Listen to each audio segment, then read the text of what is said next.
Oke, selamat datang di sesi kupas tuntas kita kali ini. Hari ini kita bakal ngomongin sesuatu yang, ya jujur aja, sering banget kita temuin sehari-hari. Yup, buah salak. Tapi tunggu dulu, kita nggak lagi ngomongin salak sebagai camilan buah potong biasa ya.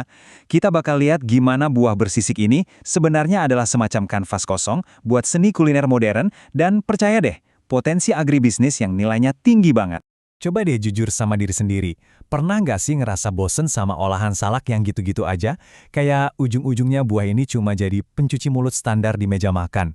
Nah kalau iya, kita sefrekuensi. Karena sekarang kita bakal eksplorasi sebuah transformasi produk yang gila-gilaan. Istilahnya tuh kita bakal ngasih glow up total buat buah tropis yang satu ini.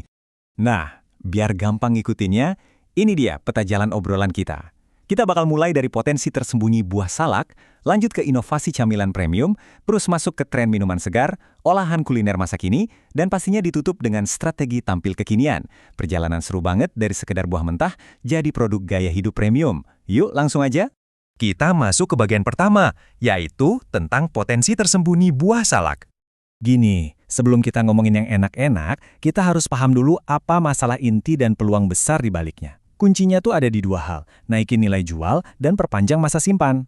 Mengolah salak jadi produk turunan tuh strategi super cerdas buat ngelipat gandain harganya secara instan. Apalagi, tahu sendiri kan, konsumen zaman sekarang maunya yang serba praktis. Jadi bikin salak lebih awet tapi tetap gampang dikonsumsi, wah otomatis kita udah menang banyak di pasar. Oke, lanjut ke bagian kedua. Inovasi cemilan premium. Transformasi yang pertama ini kita fokusin ke cemilan kering ya. Nah, hal yang paling menarik dari perbandingan yang ada di sini adalah, coba lihat keripik buah biasa yang kadang warnanya kusam atau rentan gosong. Sekarang, bandingin sama keripik salak vacuum frying. Karena digoreng pakai teknik hampa udara, warna, aroma, dan rasa asli dari salaknya tuh bener-bener terjaga utuh tanpa gosong sedikit pun. Hasilnya, kualitasnya jadi jauh lebih premium dan pastinya bikin ngiler. Terus bayangin inovasi manis yang satu ini, salak karamel dan dark chocolate dipped salak. Bayangin potongan salak dikeringin pelan-pelan, dilapisin gula tipis atau kayu manis, itu seketika berubah jadi semacam permen sehat yang kenyal. Belum lagi nih, celupin salak kering tadi ke dalam dark chocolate premium. Aduh, perpaduan rasa sepat manis khas salak ketemu pahitnya coklat tuh benar-benar nyiptain sensasi lumer yang mewah banget di mulut. Sekarang kita masuk ke bagian ketiga, tren minuman segar. Seperti yang kita tahu, minuman berbasis buah asli lagi merajai gaya hidup sehat kan? Dan ternyata salak punya peluru tajam di sini. Siapa sangka coba, ekstrak salak itu cocok banget buat fermentasi kombucha. Rasanya ngasih asam manis alami yang seger banget buat yang lagi diet.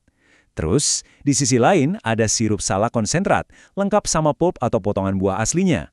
Sirup ini udah siap banget buat nyuplai kafe-kafe kekinian sebagai bahan dasar mocktail atau mojito.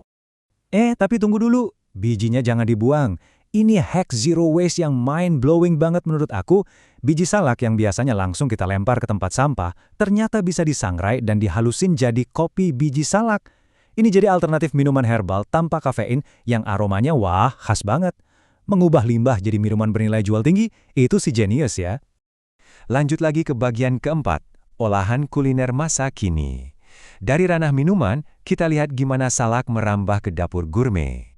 Mari kita bedah inovasi pelengkap makanan ini. Pertama, selai salak yang teksturnya benar-benar halus, apalagi kalau dikemas dalam toples estetik. Terus yang paling di luar dugaan, sambal salak kemasan. Ini memanfaatkan tekstur salak yang renyah banget buat gantiin mangga muda atau nanas. Kebayang dong sensasi crispy pas makan sambalnya.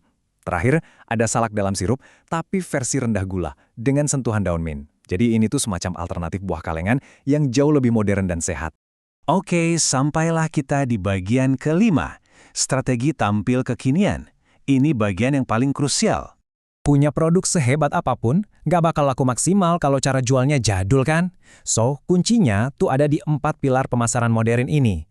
Produk kalian butuh branding minimalis, pakai warna-warna earth tone atau pastel yang clean. Terus wajib lirik kemasan ramah lingkungan, kayak botol kaca atau pouch kertas yang bisa dipakai ulang. Dan pastinya, beraniin diri eksperimen sama varian rasa berani, kayak spicy, cinnamon, atau madu, biar kena banget di lidah anak muda zaman sekarang. Nah, dan ini dengan brilian mengilustrasikan gimana storytelling itu bekerja. Pas kalian baca, dibuat dari salak pilihan petani lokal lereng Gunung Merapi, kerasa beda kan? Menceritakan asal-usul buah itu nambahin nilai emosional yang masif banget buat pembeli modern. Ini bukan lagi sekedar salak, ini adalah produk yang bawa cerita, memberdayakan petani lokal, dan punya identitas kuat yang bikin konsumen ngerasa bangga pas belinya. Jadi, pada akhirnya kita sampai di satu pertanyaan penutup yang menantang nih buat kalian. Dari semua ide transformasi luar biasa tadi, kira-kira kalian bakal milih jalur yang mana? Mau fokus ke produk yang tahan lama kayak keripik dan selai, atau justru tertarik main di jalur konsumsi segar kayak suplai minuman kafe? Pilihan buat berinovasi sepenuhnya ada di tangan kalian. Jadikan wawasan hari ini sebagai batu loncatan, teruslah berkreasi dan sampai jumpa di sesi kupas tuntas kita selanjutnya.